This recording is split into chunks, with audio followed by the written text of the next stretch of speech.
플라토 신드롬이라고 하는 말이 있습니다. 이 플라토 신드롬은 고원에 있는 평지라 하는 뜻입니다. 이 뜻이 갖고 있는 의미는 많은 사람이, 개인이나 단체가 그 고원에 이르는 과정, 그 고원에 이르기까지 그동안 목표가 있어서 어떤 어려움도 시련도 문제들도 다 이겨나가며 그 고원에 이르게 되는데, 그 고원에 이르게 된 목표를 달성한 이후에 위기가 찾아오고 위기를 겪게 된다고 하는 의미로 쓰이고 있습니다. 고원의 평지, 목적지에 도달했더니 거기 평지가 있다 하는 말입니다.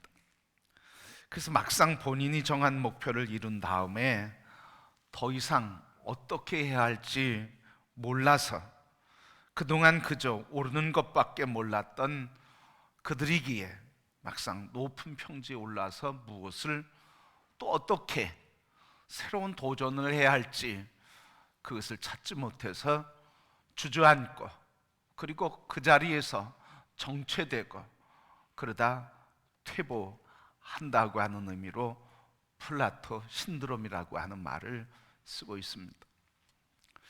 사람들이 그 목표를 이루면, 그 목적을 이루면 행복할 것이라고 생각합니다. 내가 사업에 성공하면, 또 대학에 들어가면, 무슨 학위를 가지면, 그리고 내가 성공을 하면이라고 하는 높은 고언을 다 가지고 있습니다. 그런데 막상 그 고언에 이루고 나니까, 목적을 이루고 나니까 그 다음에 어떻게 해야 할지 몰라 당황한다는 이야기입니다.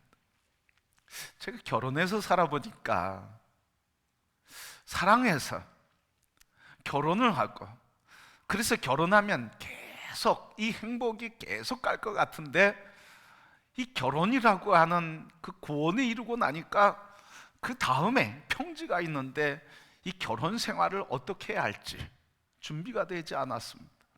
부부관계를 어떻게 맺어야 될지, 또 아내와 남편이 어떻게 다른지, 그리고 그 가정의 환경과 문화 속에서 어떤 인격을 갖고 어떤 삶의 풍습 속에서 살아왔는지, 그거에 대한 준비가 안 돼 있으니까 막상 결혼이라고 하는 행복의 정상에 올라서 그 다음부터 갈등과 문제가 생기기 시작한 것을 봅니다. 그래서 행복이라고 하는 것은 꼭 목적한 것을 이루었다고 해서 오는 것은 아니라, 일시적이고 순간적인 행복은 우리가 누릴 수 있지만 그 행복을 지속할 수 있는 그 행복은 우리에게 없다는 것을 깨닫게 됩니다.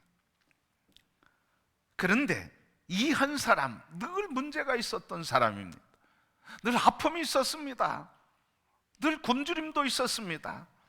늘 돌에 맞아 죽음이 찾아오고 그 돌에 맞아 상처가 그의 피부에 딱지가 되고 아픔을 지닌 사람이었습니다.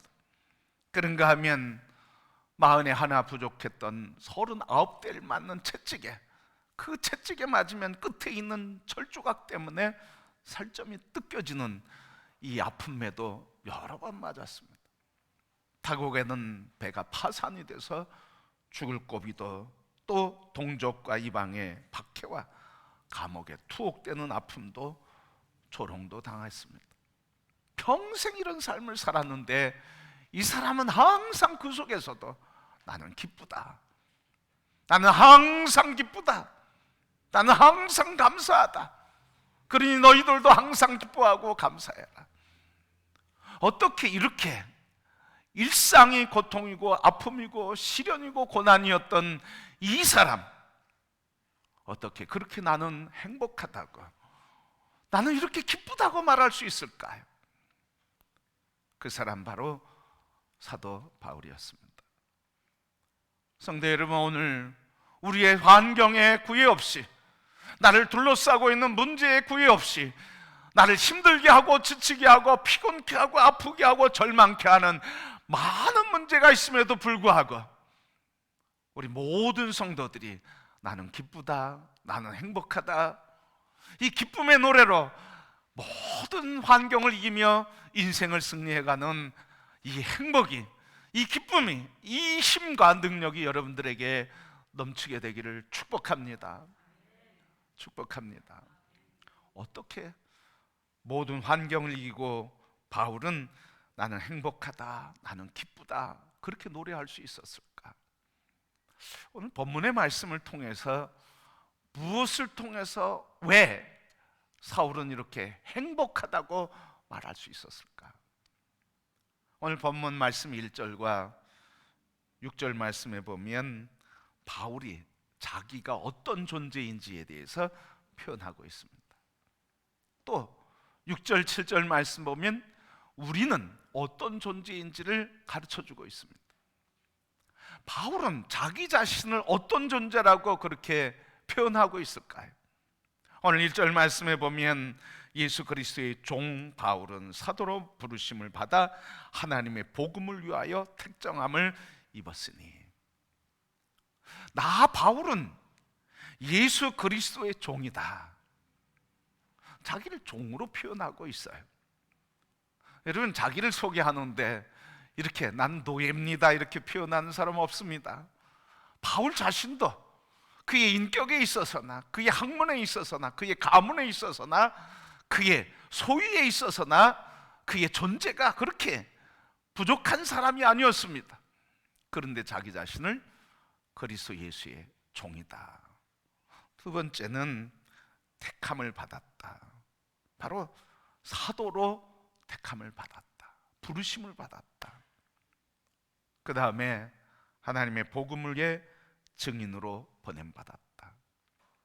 오늘 이 한글 성경에는 이렇게 분명하게 택함받았다, 보냄받았다고 하는 표현이 정확하게 구별되지 않지만 이 본문의 말씀, 원래 쓰여진 말씀을 보면 분명하게 나는 종인데 사도로 택함받았고 복음의 증인으로 보냄받았다. 종, 택함, 보냄받은 존재라고 분명히 표현하고 있습니다. 바로 성도 여러분, 바울 자신의 자기의 정체성을 뭐로 보는 겁니까? 나는 종이다 이렇게 보는 거예요. 그리고 자기는 하나님 나라의 거룩한 복음을 맡은 사도요, 그리고 이 일을 위해 보냄받은 자라고 하는 분명한 정체성이 있었습니다. 그렇게 자기를 분명하게 종이요 택함받고 보냄받은 자의 목적을 분명히 갖고 있었는데 5절 말씀 보니까 그로 말미암아 우리가 은혜와 사도와의 직분을 받아 그의 이름을 위하여 모든 이방인 중에서 믿어 순종하게 하나니.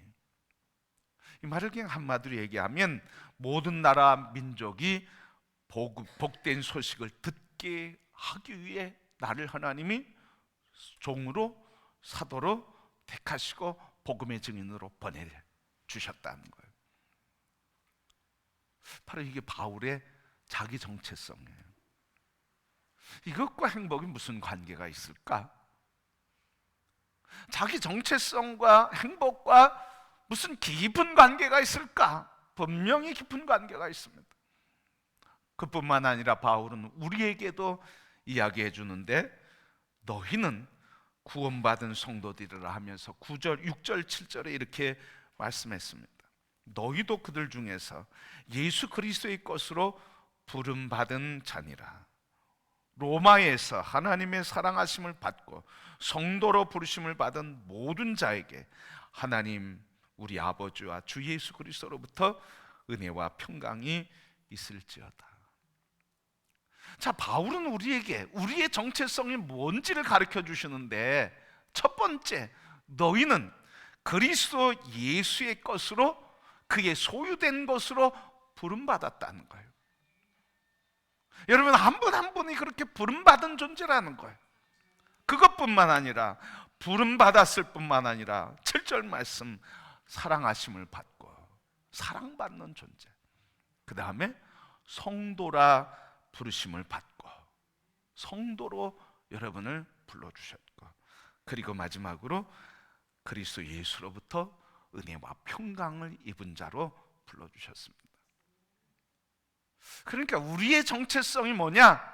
바울은 자기의 정체성을 종이요, 택함 받은 자로 보냄받은 자의 정체성이지만, 오늘 그 바울이 우리에게 가르쳐 주시는 우리에게 정체성을 알려주는데, 너희들은 하나님 그리스도 예수의 것으로 부름받은 자요, 사랑받는 자요, 거룩한 자요, 은혜와 평강을 입은 자라. 성도 여러분, 이것과 행복과 무슨 관계가 있을까요? 바울의 정체성과 바울의 행복, 오늘 우리의 정체성과 우리의 행복이 무슨 관계가 있을까 하는 거예요. 그런데 이 정체성이 우리의 행복의 근원이었다고 하는 말이에요. 오늘 이 말씀을 통해서 우리의 참된 모습을 보여주는데, 어떤 모습입니까? 바로 바울 자신의 참된 모습, 로마서 1장 1절, 예수 그리스도의 종으로 부름받고 택정함을 받았다. 또 우리는 예수 그리스도의 것으로 부르심을 받았다.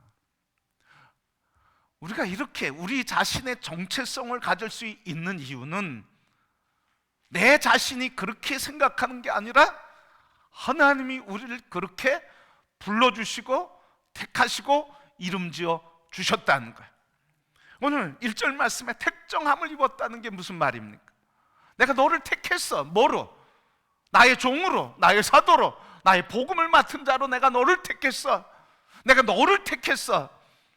나의 사랑으로, 나의 사랑받는 자로, 나의 거룩한 백성으로, 나의 은혜와 평강을 누리는 자로 내가 너를 택하였어. 바로 오늘 우리에게 새로운 이름을 주시는 거예요. 초등학교 다니면 입학할 때 여러분 어때요 여러분? 초등학교 들어가면, 지금 여기 젊은 사람들은 그런 게 요즘은 없잖아요. 너무 다 깨끗하니까요. 옛날에는 왜 그렇게 콧물을 흘렸습니까? 그냥 누런 코가 쭉 나왔다가 어떻게 그 긴 게 가시 콧구멍 안으로 들어가는지 말아요. 쑥 들어가잖아요. 그러면 엄마 아빠가 어떻게 했습니까? 여기에 수건을 붙여주잖아요. 근데 거기에 또 하나 있어요. 이름과 함께 수건에다 이름을 써서 붙여주거든요. 그러면 이 수건은 자기 이름이죠. 자기가 누구라고 하는 걸 알려주고, 이 수건은 코를 닦는 기능도 해요. 그러니까 여기 다 이름표를 붙이잖아. 초등학교 옛날만이 아니라 지금도 다 이름표를 붙입니다. 직장에 가면 다 이름표를 붙여요. 난 어떤 사람이다. 그런데 주님이, 하나님께서 우리에게 이름표를 붙여주셨다는 거예요. 너는 나의 종이고 사도고, 그리고 복음을 위해 택정받고 이 복음을 증거하는 증인으로 내가 너를 보내. 그래서 너는 보냄받은 자다. 오늘 우리를 향해서 너는 내게 속한 나의 것이다. 나의 부름을 받은 자다. 너는 나의 사랑을 받는 자다. 여기 사랑받는 자. 너는 거룩한 자다. 여기 거룩한 자. 그리고 은혜를 입은 자다. 평화를 누리는 자다. 여기 이름표를 붙여주신 거예요. 우리는 다 자기 이름표대로 살아갑니다. 자기가 자기를 어떤 이름을 붙이냐에 따라서 자기 인생이 결정되는 거예요. 우리 자녀들을 부모들이 축복합니다. 그런데 축복하는데 부드러운 말만 하는 거 아니잖아요. 때로는 어때요 여러분? 막 강하게 얘기하거든요. 막 강하게 푸시하고 강한 말 하거든요. 왜 합니까 여러분? 그렇게 하는 이유가 뭐예요? 사랑하기 때문에, 잘 되기 위해서 얘기해요.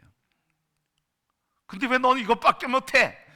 뭐예요 부모의 마음은? 넌 더 잘할 수 있어. 이 얘기를 뭐라고 표현해? 왜 너는 이것밖에 못하느냐? 이렇게 표현해. 그러니까 이 아이는 부모의 사랑은 너 더 잘할 수 있어, 잘하기를 원해, 이거지만 우리 자녀들이 들을 때는 어때요? 그 말 그대로 듣는 거예요. 난 이것밖에 못하는 존재구나. 난 이것밖에 못하는 존재구나. 이게 자상이 되는 거예요. 자기 이름표가 되는 거예요. 그래서 그 이름표대로 살아요. 그래서 잘 안 되고 힘들면 뭐라 그래? 난 이것밖에 안 되는 인생이니까 그냥 내 마음대로 살 거야. 막 확 쏴버리잖아요. 사람은요, 자기가 자기에게 붙인 이름대로 사는 거예요. 자기 생각대로 사는 게 아닙니다. 자기가 자기의 이름표를 뭐로 붙였느냐에 따라서 그 이름표대로 살아가는 거예요. 그런데 여러분, 하나님이 오늘 우리에게 이름표를 붙여주셨다는 거예요. 어떤 이름표로? 우리에게 새 이름표 붙여주셨다는 거예요.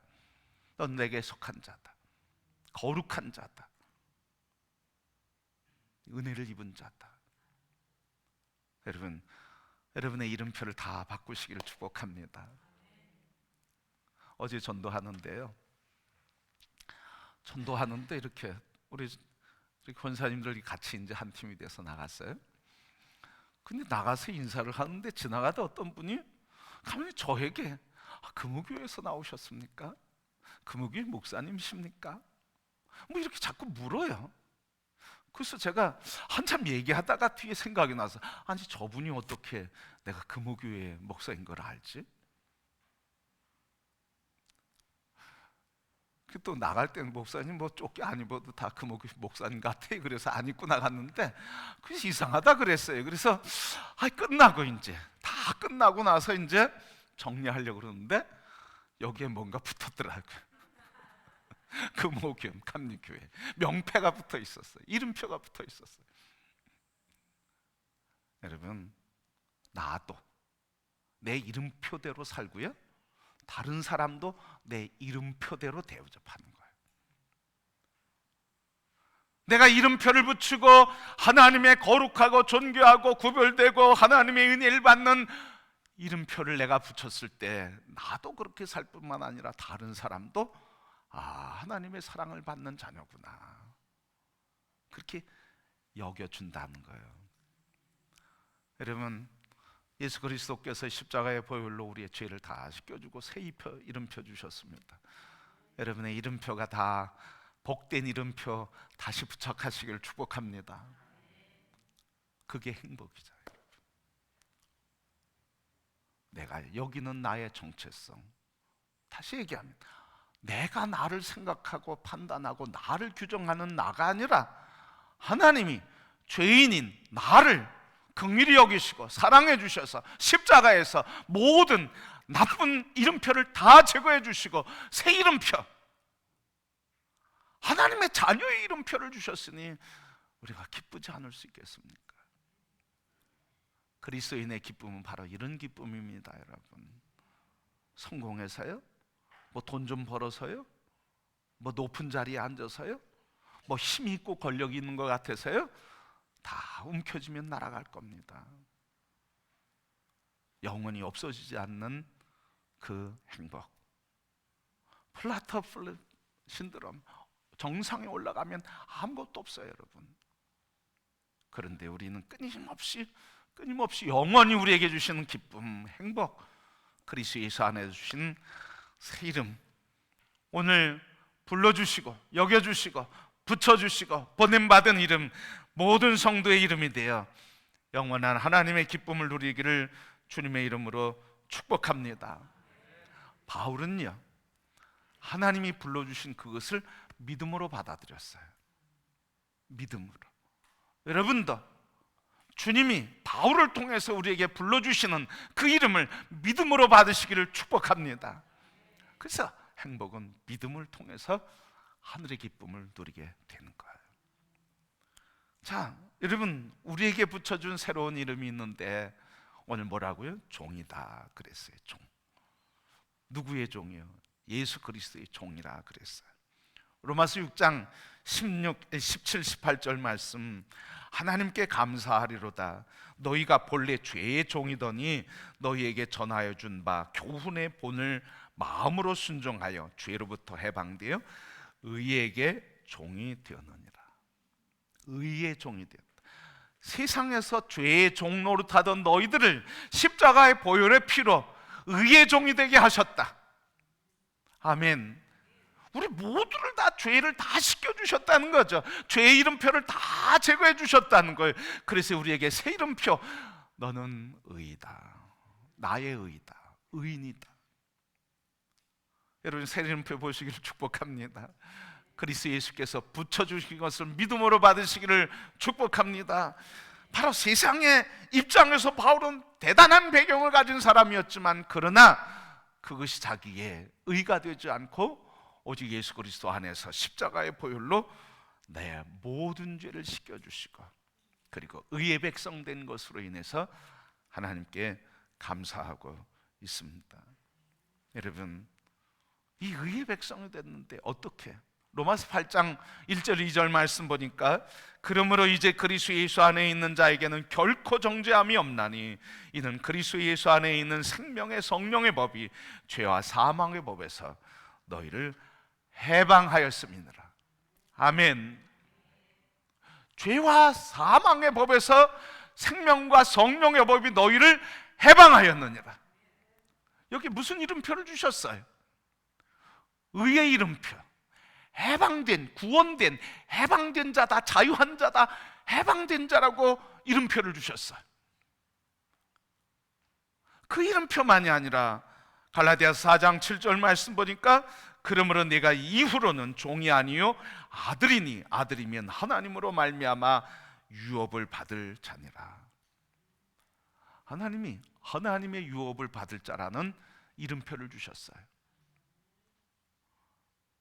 이 하나님의 유업은 아브라함을 통해서 우리에게 왔는데 갈라디아서 3장 29절 너희가 그리스도의 것이면 곧 아브라함의 자손이요 약속한 대로 유업을 이을 자니라.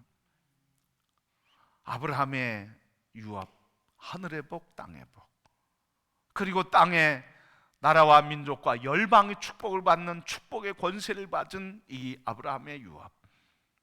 여러분, 하늘과 땅에서 주신 이 아브라함의 유업을 받는 유업 계승자, 여기 뭐라고 써 있는 거예요? 상속자라고 써 있는 거예요. 하나님의 상속자, 아브라함에게 약속한 그 복을 그리스도 예수 안에서 다 누리는 상속자. 이름표를 보시기를 축복합니다. 상속자예요. 그렇게 여러분을 여기시기를 바랍니다. 믿음으로 받으시길 바랍니다. 그때 그 믿음을 통해서 믿음의 주여 온전케 하시는 예수 그리스도께서 여러분을 그렇게 여겨주신 것처럼 여러분의 삶을 그 믿음대로 역사하셔서 상속되게 하시고 상속받는 하늘과 땅의 복을 넘치게 해 주시는 줄 믿습니다. 새 이름표, 상속자. 베드로는 우리에게 이름표를 하나 더해 주었어요.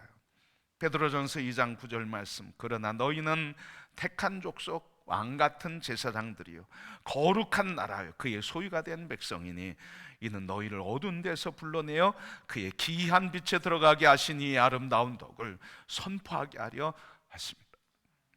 우리에게 새 이름표, 무슨 이름표입니까? 택한 족속, 왕같은 제사장, 그의 속한 거룩한 나라. 왕같은 제사장의 이름표를 주셨어. 여러분 누굽니까? 여러분의 자상은 뭡니까? 하나님께서 유업을 이을 자로 여러분에게 상속자라는 이름을 주셨고, 또 그것에 머무르지 않고 오늘 우리에게 그 상속된 이 땅에서 왕같은 제사장의 직임을 감당할 수 있도록 너는 왕같은 나의 제사장, 너는 제사장이라고 하는 이름표를 우리에게 주셨습니다. 바로 이 일을 위해서 십자가에서 우리를 정결케 하고 깨끗게 하며 죄와 사망의 법에서 해방시켜 주시고 이 땅에 유업을 누릴 자로, 그리고 이 땅을 다스릴 왕같은 제사장으로 삼아 주셨습니다.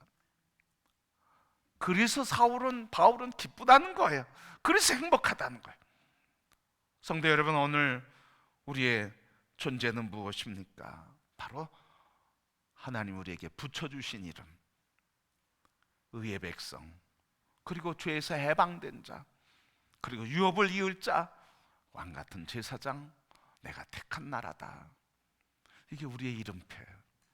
여러분, 이 이름표 꼭 붙드시기를 바랍니다. 이 이름표 꼭 가슴에 새기시기를 바랍니다. 이 이름표, 그것이 나의 이름인 것을 믿고 믿음으로 그 이름을 말하기를 바랍니다. 하나님께서 그 역사를 이루실 줄 믿습니다. 제가 초등학교 4학년 말이었어요. 4학년 때 제가 보고 싶은 영화가 하나 있었습니다. 엄마 찾아 산말리. 우리 연세 많이 드신 분들은 아실 거예요. 엄마 찾아 산말리. 그때 영화 상영하는데 영화 비용이 40원이었어요.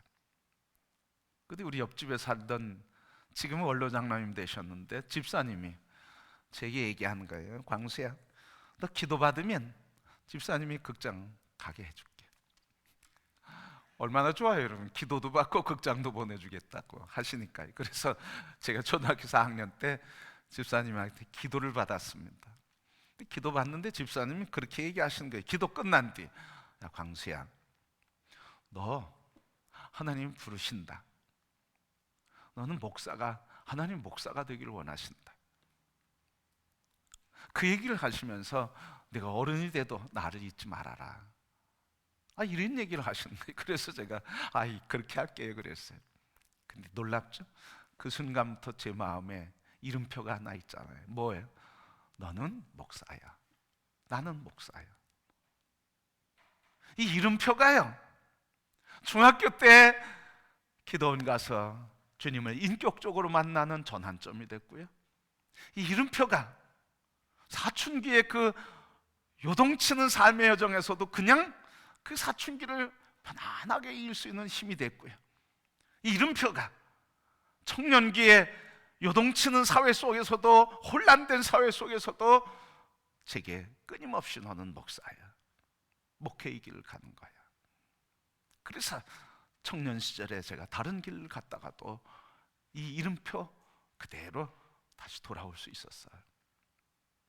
여러분, 여러분에게 주신 이름표가 여러분의 행복입니다.